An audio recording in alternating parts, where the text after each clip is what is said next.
Hi, welcome back to Brooksy's Bass Corner and my Essential Bass Album series, looking back at albums that in my view are essential listening for any bass player.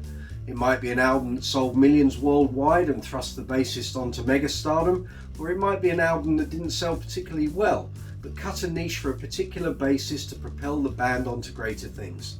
Or it might just be a great album in terms of the bass performance. Either way, I think these albums deserve your attention. And perhaps by watching this video you might be intrigued to check out the album for yourself. And who knows, maybe it will excite you as much as it excited me when I first discovered it. Sadly, due to copyright restrictions, I can't use audio examples from the album, but where suitable, I will indicate particular songs and their timestamp that I'm referring to.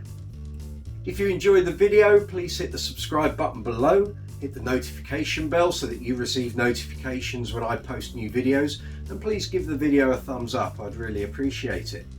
If you have any comments regarding the album being discussed or the video, leave them below and I'll reply as soon as I can. On with this episode's album. It's Duran Duran's Rio. Most people can recall the moment they became attached to a specific band, and so it was in early May 1982 that I heard Hungry Like the Wolf for the first time on the radio, and I became affiliated to Duran Duran for the rest of my life.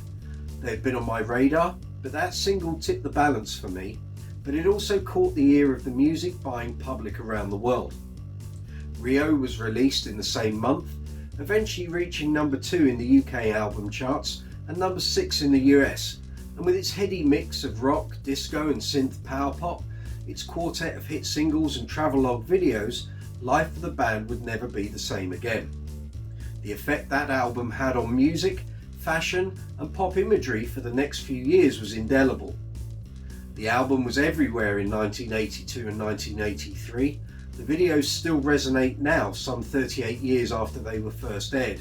And were it not for those videos, the band's meteoric rise, especially in America, could have been very different.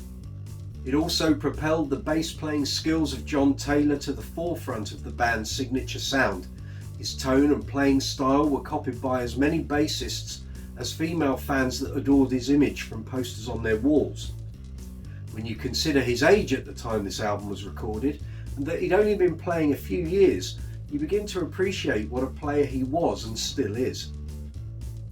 Although regularly seen with an Aria Pro 2 SB1000 bass, for this album the SB600 used on the first album was replaced by a shiny new SB1200 with twin pickups, courtesy of Aria, who were now using JT in their advertising. Using PV amplification at the time, it's likely that his bass tracks were recorded with a mix of DI and a mic'd up cabinet. He also used superwound 606 PSD strings, which were part of the Rotosound stable, with the exposed string core. The title track kicks off proceedings, and as well as being one of the band's signature tracks, it also features perhaps John's most famous bass line, with more than a tip of the hat to his idol, Bernard Edwards of Chic. The tightly syncopated groove propels the track forward, and certainly isn't for the faint-hearted. A guaranteed finger twister, if you please. My Own Way was re-recorded for the album and is quite markedly different from the version that was released as a single in October 1981. The lush strings, again very Chic-like, have been replaced with a more solid rhythm track, complete with high snaps on the G string and far more US-friendly guitars. The US album release fared badly initially and only sold well once the videos aired on MTV, and 5 of the tracks were remixed by David Kirschenbaum with a more rocky feel suitable for American FM radio. Lonely in Your Nightmare sees John's first outing on fretless bass. The verses are played on his fretted SB1200 with some fretless overdubs, while the choruses feature his fretless playing exclusively. Hungry Like the Wolf is another Duran signature tune, the sequencer part filling the track while John's bass line grooves nicely in the verse on an open E-string pulse, while the choruses come to life with a root octave part and octave snaps. Hold Back the Rain has a particularly vibrant bass line and was originally recorded as a 10-minute track with various mixes and remixes being performed and released over the years. New Religion is Duran at their slinky, funky best, at least until their Notorious period. The song remains a fan favourite and was a staple of their live show for many years. Last Chance on the Stairway is another clear example of John progressing as a bass player of some calibre, while Save a Prayer completes the list of hit singles that capture the time and the boys' run on the charts. At the time, Duran Duran were everywhere.